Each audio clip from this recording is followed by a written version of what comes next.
মায়ের জন্য কাঁদি না, বাবার জন্য কাঁদি না। কয় তাহলে সোয়াইব তুমি এখন কার জন্য কান্না করতেছো? কি জন্য তোমার এত দুঃখ? কয় হুজুর, আমার নানি জান থাকতে আমার নানিও আমার অনেক আদর করতো, নানিও চলে গেছে। আমার নবী যখন ছোট্টবেলায় এতিম হয়, জন্ম হয়ে বাবা দেখে নাই, মায়ের কোলে ছিল 6 বছর। 6 বছরে যখন মা হারাইছে, দাদার কোলে উঠছে দাদা।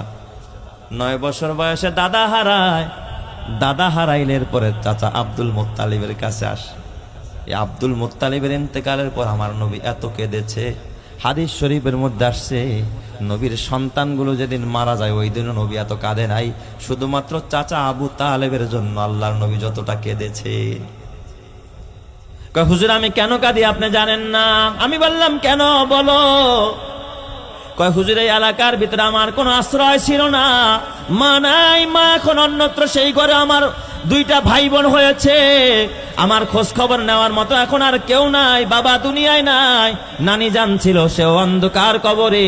হুজুর, এই এলাকার ভিতরে হেফজ শুরু করার আগেই পাশের মহল্লায় আমি এক বাড়িতে লজিন থাকতাম। ওই বাড়িতে লজিন থাইকে আমি পুরো হেফজ করেছি। ওই বাড়িওয়ালা অত্যন্ত ভালো মানুষ, ওনার বিবিও বড় ভালো মানুষ, ওনারা বড় আদর করে সোহাগ করে আমার লজিন খাওয়াইতো। তারা একে একে এই পর্যন্ত কয়েকজনদের লজিন খাওয়ায়া খাওয়ায়া হাফেজ বানাইছে। কিন্তু হুজুর, এই বাড়িওয়ালি যেই মহিলা, এই মহিলাটাকে আমি আম্মু কয়া ডাকতাম। আমি তো ছোট মানুষ, ঘরের ভিতরে ঢুকতাম, সে আমাকে বাজান কয়া বাবা কয়া কাছে ডাকতো। আমি দেখতাম তার ছেলে সন্তানের চাইতে আমারে বেশি আদর করতো, ভালো খাওয়াইতো, আমার কাপড়গুলো ধুইয়া দিত। আমার বারবার ডাক দিয়া বলতো, সোহাইব তোমার কাপড় তুমি ধুইবা না, বাবা তোমার কাপড় রাইখা যাও, আমি তোমার জামাগুলো ধুইয়া দিব।